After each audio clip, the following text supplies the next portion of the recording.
Pagi teman-teman sekalian, pagi ini kita akan berbicara masih tentang politik.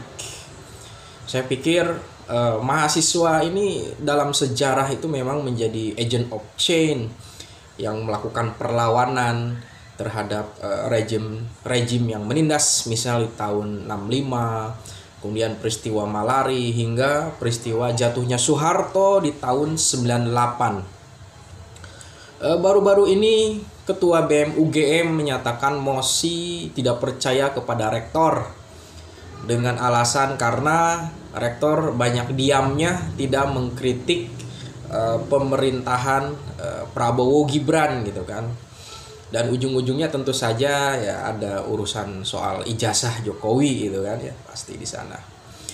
Ya memang sikap kritis itu penting, sikap kritis itu harus memang didasari oleh suatu pertimbangan rasionalitas juga bukti gitu kan, bukan hanya data tapi juga fakta gitu kan. Kekritisan para mahasiswa ini memang sesuatu yang harus dimiliki gitu kan. Anak muda itu harus memiliki suatu kesadaran, paradigma ya kritis, tapi tentu saja harus punya landasan epistemik yang kuat dan tujuannya apa gitu kan. Ya tujuannya tentu saja untuk kritis itu sendiri gitu kan. Jadi para mahasiswa atau ketua BEM UGM ini menyatakan mosi tidak percaya kepada rektor itu gara-gara rektornya tidak pernah mengkritik pemerintah gitu kan.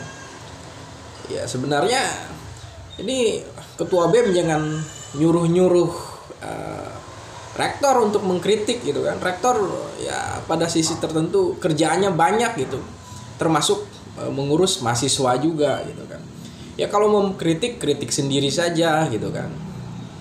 Mahasiswa ya lakukan kritik gitu kan terhadap pemerintah, dan itu tidak akan dilarang gitu kan, tidak akan dilarang. Dan tentu saja di dalam demokrasi gitu kan, suara-suara kecil akan didengar gitu kan, apalagi mahasiswa sebagai kelas menengah gitu kan. Juga mahasiswa dikenal punya nalar, punya jaringan pergerakan gitu kan. Ya setingkat UGM mahasiswanya didengar lah. Intinya ya kalau mosi tidak percaya itu kayaknya terlalu berlebihan gitu. Ya sudah, mahasiswa saja yang mengkritik pemerintah gitu kan, soal makanan gratis, soal perlambatan ekonomi gitu kan. Ya itu perlu dikaji, memang perlu dikaji, tapi terlihat kekanak-kanakan juga gitu mahasiswa ini.